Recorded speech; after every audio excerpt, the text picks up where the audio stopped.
Magandang araw sa inyo mga kaibigan. Itong ating almusalita sa araw na ito. Ang ebanghelyo natin ay John 15:12-17. Sabi ni Jesus, "This is my commandment.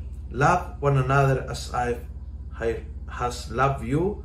There is no greater love than this, to give one's life for one's friends." To give is to love.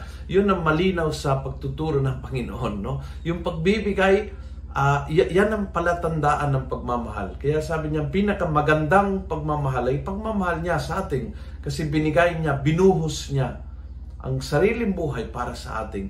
At yun ang modelo sa ating sa pagmamahal. Hindi yung kung anong nakuha ko sa iyo, kundi kung anong naibibigay ko sa iyo.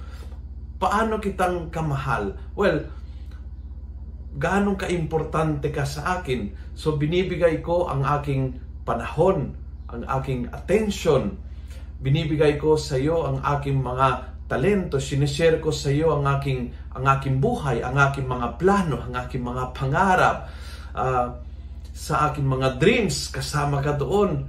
Sa pagbibigay ng sarili ko, doon ko'y pinakita, pinamalas, ipinaramdam ang aking pagmamahal. Kaya magandang tanungin ngayon, sukatan ang pag-ibig mo sa iyong pamilya, sa iyong mga kaibigan, sa Panginoon. Gaano ka-importante sa iyo ang pagbibigay, for example, sa Panginoon, ng iyong oras? Gaano kadalas binibigyan mo si Lord ng time in your life?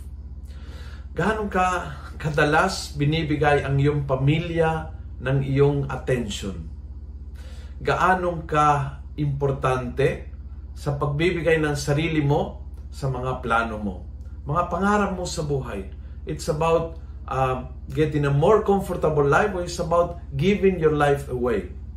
Dito nating masusukat kung gaanong katunay ang pagmamahal natin sa Diyos, sa bayan, sa pamilya, sa mga kaibigan, pati sa mga kaaway. Sa pagbibigay ng sarili, ang tunay na sukatan ng ating pagmamahal. At kung nagustuhan mo ang video nito, please give it away. Share mo naman sa iba.